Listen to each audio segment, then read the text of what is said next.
जाने माने कथाकार एवं नाट्य लेखक ऋषिकेश सुलभ का उपन्यास दाता पीर इस शिकायत को कम करता है कि गैर मुस्लिम हिंदी लेखक मुस्लिम समाज को बहुत कम जानते हैं और उसके बारे में लिखते तो और भी कम हैं। दाता पीर में ऋषिकेश सुलभ ने निम्न वर्गीय मुसलमानों के जीवन संघर्ष को बहुत ही विश्वसनीय तरीके से उकेरा है। तो आइए उनके इस उपन्यास पर बात करते हैं जाने माने समालोचक प्रोफेसर अपूर्वानंद के साथ।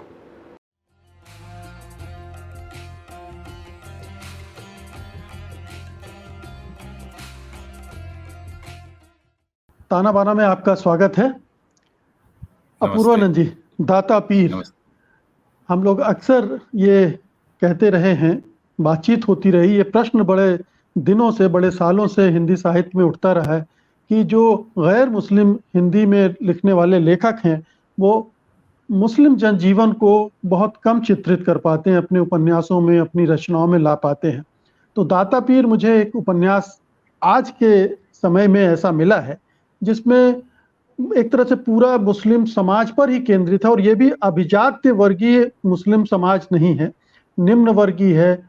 और दूसरी बात ये भी है कि इसमें सांप्रदायिकता के सवाल पर केंद्रित नहीं है। ये मूलतः जो भी मुसलमानों के बारे में लिखा जाता है वो हिंदू मुस्लिम संबंधों को ध्यान में रखकर, यहाँ पर दूसरे मुद्दे हावी हैं।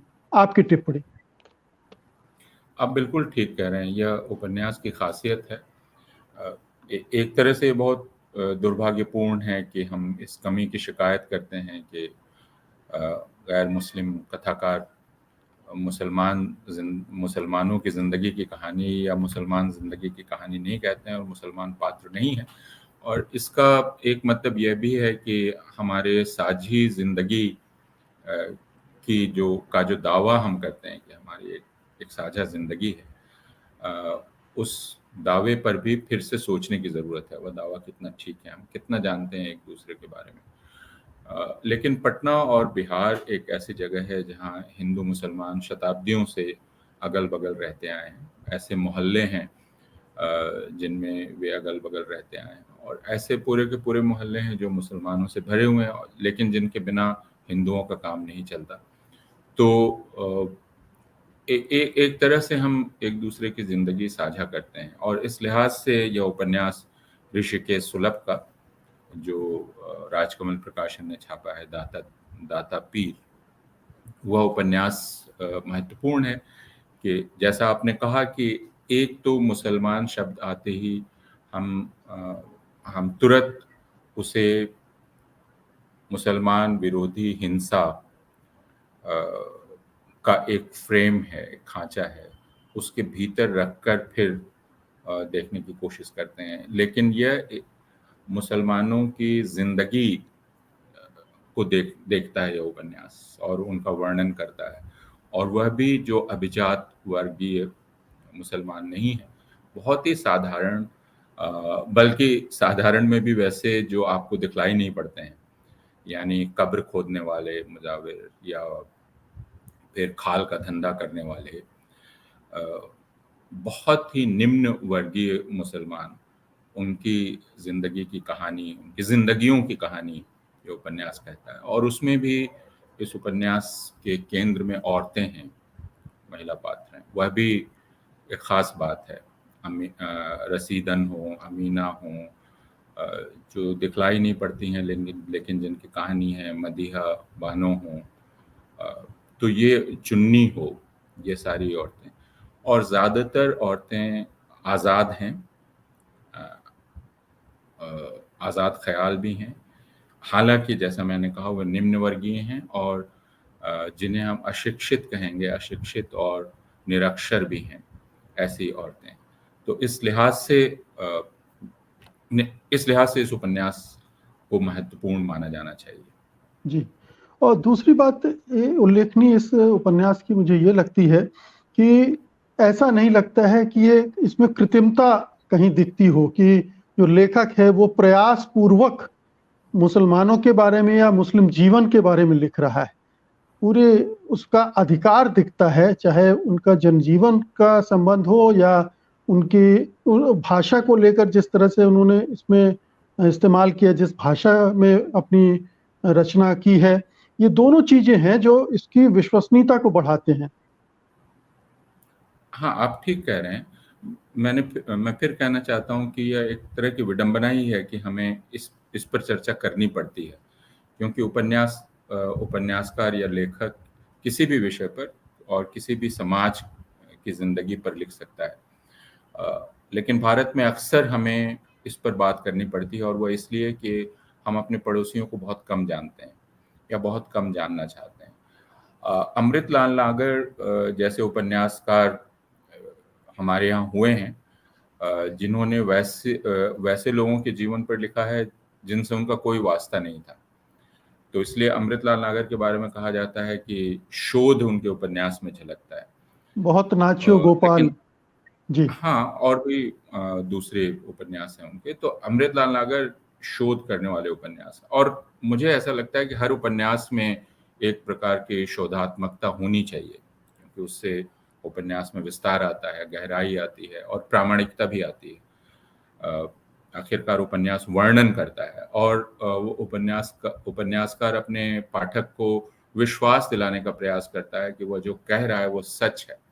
तो उसके लिए भी काफ़ी शोधपरकता और शोधात्मकता की आवश्यकता है, और वो इस उपन्यास में झलकता है। यह भी कि उपन्यासकार को इसकी सावधानी बरतनी चाहिए कि वह दिखे नहीं, तो वह कुछ इस तरह रच बस जाए आपका शोध कि आपकी कहानी प्रामाणिक लगने लगे। यह चीज़ इसमें दिखती है। आप पटना की गलियों का नाम देखें, पटना के मोहल्लों का नाम देखें, उनका इतिहास देखें, या मज़ारों और पीरों का इतिहास देखें अलग-अलग जगहों का, तो जाहिर है कि यह शोध का नतीजा है, लेकिन ये एक स्वाभाविक कहानी में गुथी हुई ये बातें चली आती हैं। मुझे इस उपन्यास की खासियत मालूम जी, पड़ती है। इसमें और ढेर भाषा सारी के प्रेम बारे में कहानी। आपने सॉरी। ठीक कहा। जी। बिहार की हिंदी के बारे में दूसरी जगह की के हिंदी भाषी ये बोलते भी हैं कि बहुत ज़्यादा उर्दू मिली हुई है। तो ये बिहार की हिंदी की खासियत भी है। ऋषिकेश सुलभ भोजपुरी बोलने वाले हैं, और भोजपुरी में काफ़ी उर्दू मिली हुई है।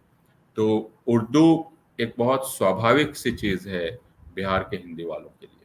जी, लेकिन मैं यहाँ भाषा के बारे में एक चीज़ मैंने नोट की जो शेयर करना चाहता हूँ कि कई बार वो भाषा भी एकदम से जो शुद्ध हिंदी जिसको वो कहा जाता है, वहाँ भी चली जाती है। तो वहाँ लगता है कि यहाँ पर शायद लेखक की सीमा है कि जब उस तरह की वो चीज़ों को व्यक्त वो करना चीज़ है, होता है, मतलब बहुत ही हाँ, जब भावनात्मक क्षण आते हैं, तो वो उस भाषा में चला जाता है।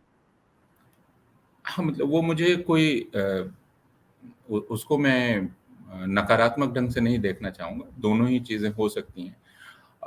लेकिन इधर जो कहानीकारों में, और सुलभ जी तो पुराने कथाकार हुए, लेकिन हिंदी गद्य में और हिंदी कथा में जो एक चीज़ दिखलाई पड़ रही है, जिसको लेकर विचार किया जाना चाहिए, वह है काफ़ी भावुकता या काव्यात्मकता उत्पन्न करने का प्रयास, और उसके चलते भाषा कृत्रिम होने लगती है।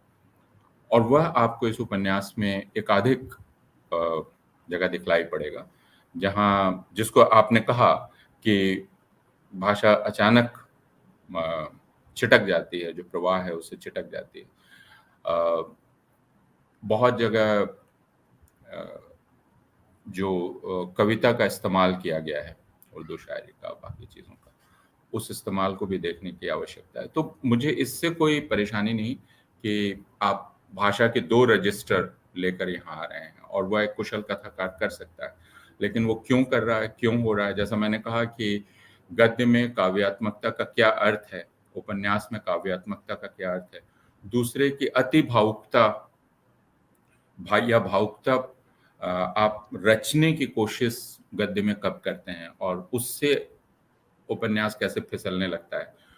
ये ऐसी चीज़ें हैं जिन पर इस उपन्यास को पढ़ते हुए ध्यान जाता है जिनकी ओर।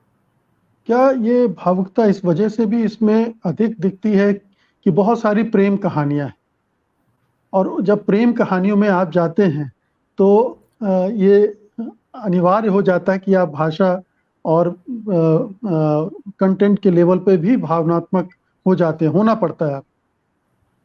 देखिए, प्रेम एक बहुत कठिन प्रत्यय है, कथाकारों के लिए भी और कवियों के लिए भी। उसको साधना, और इस उपन्यास ने वो खतरा उठाया है कि इस लगभग हर पात्र मोहब्बत में मुब्तला है। किसी की मोहब्बत सफल होती है, एक ही मोहब्बत सफल होती हुई दिखलाई पड़ती है, लेकिन प्रायः उसका त्रासद अंत है। आप जितने जोड़े देखते हैं, जितनी मोहब्बतों के किस्से देखते हैं, वो सब त्रासद है। तो नहीं, चुन्नी की प्रेम कहानी तो सफल रही। मैंने वही कहा, एक को अगर आप छोड़ दें, चुन्नी को अगर जी। आप छोड़ दें, तो प्रायः असफल, त्रासद, और इतनी ज्यादा त्रासदी अगर इकट्ठा कर दी जाए एक ही उपन्यास में, तो उसको संभालना उपन्यास के लिए कठिन हो जाता है, और खुद उपन्यासकार के लिए उसका निर्वाह करना कठिन होता है। तो मैंने कहा कि प्रेम बहुत ही खतरनाक है, एक तरह की दुधारी तलवार है लेखक के लिए, उसको साधना कैसे करे। और फिर अगर आप एक ही उपन्यास में इतनी ज्यादा त्रासदी भर देंगे, जिसमें पाठक की करुणा एक तरह से लेने का प्रयास सारे पात्र कर रहे हैं, क्योंकि उनका जीवन इतना त्रासद होता जा रहा है। आप समद का अंत समदू फकीर में होता है, तो वह भी एक प्रेम कहानी के असफल होने पर, तो वह जो आध्यात्मिक यात्रा है, वह आध्यात्मिक यात्रा भी एक प्रेम के असफल होने का परिणाम है।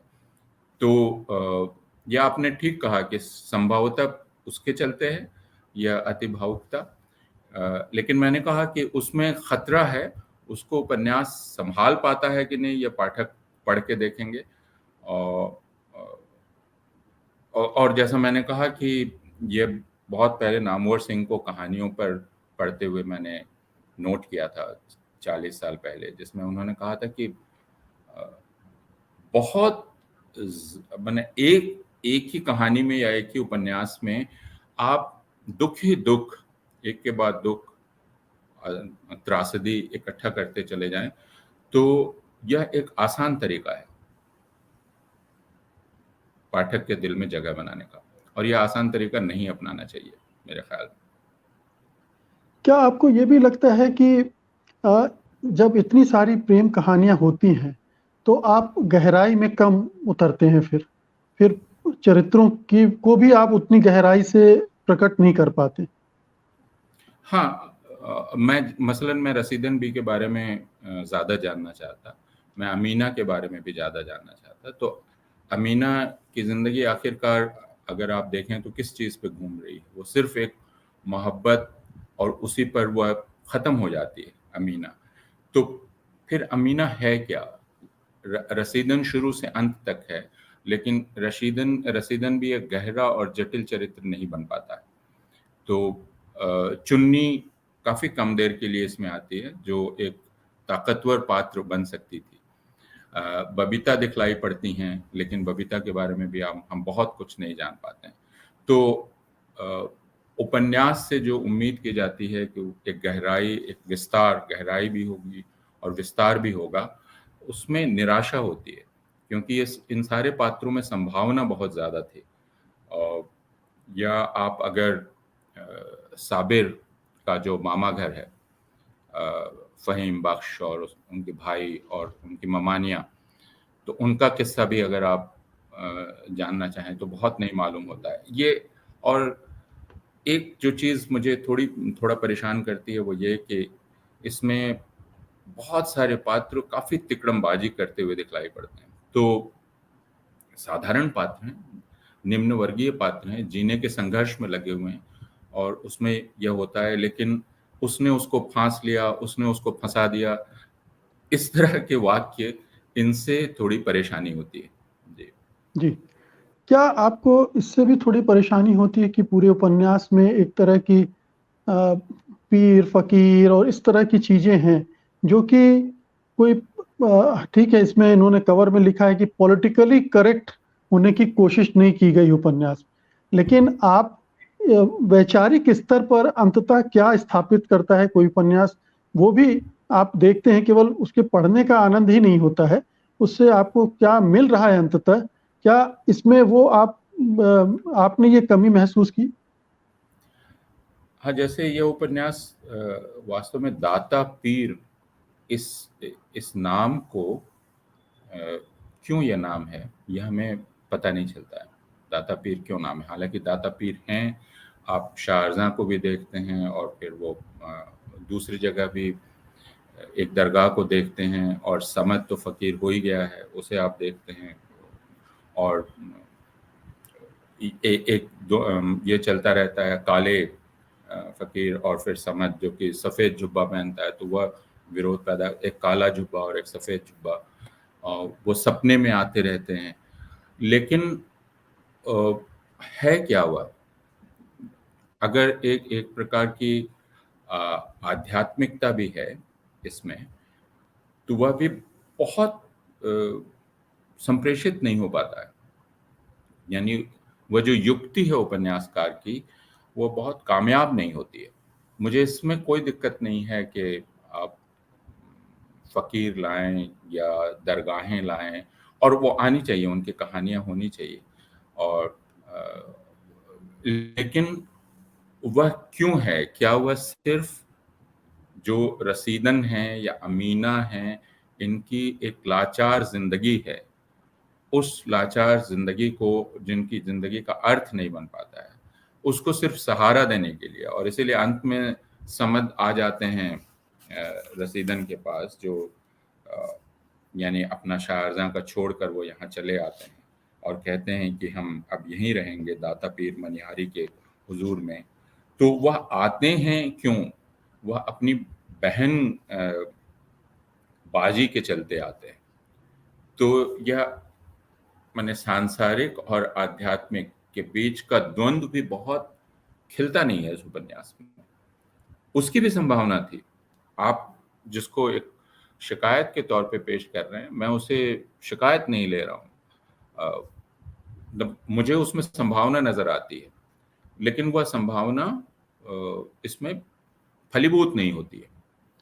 वह शिकायत है मुझे। जी, लेकिन संभावना पठनीय है बहुत बहुत उपन्यास। आप पढ़ना शुरू करते हैं तो आपको पढ़ने का आनंद इस पूरे उपन्यास में मिलता है। हाँ, मुझे अलग से इसलिए आनंद आया कि एक तरह से मैं उस उपन्यास के साथ पटना में घूम रहा था, पटने की गलियों में घूम रहा था, उन इलाकों में घूम रहा था जिनमें 40 साल पहले हम पैदल घूमा करते थे। तो इस वजह से मुझे अलग से आनंद आया। लेकिन इसलिए भी कि हमारे उपन्यासों में हमारे शहर आने चाहिए, हमारे कस्बे, शहर, गांव आने चाहिए, और उनका व्यक्तित्व भी खिलना चाहिए। तो पटना इसमें दिखलाई पड़ता है। यह भी उस उपन्यास की एक खासियत है। जी, बहुत बहुत शुक्रिया अपूर्वानंद जी, इस उपन्यास पर चर्चा करने के लिए। जी। धन्यवाद आपका। नमस्कार। सत्य हिंदी का ऐप डाउनलोड करें गूगल प्ले स्टोर पर।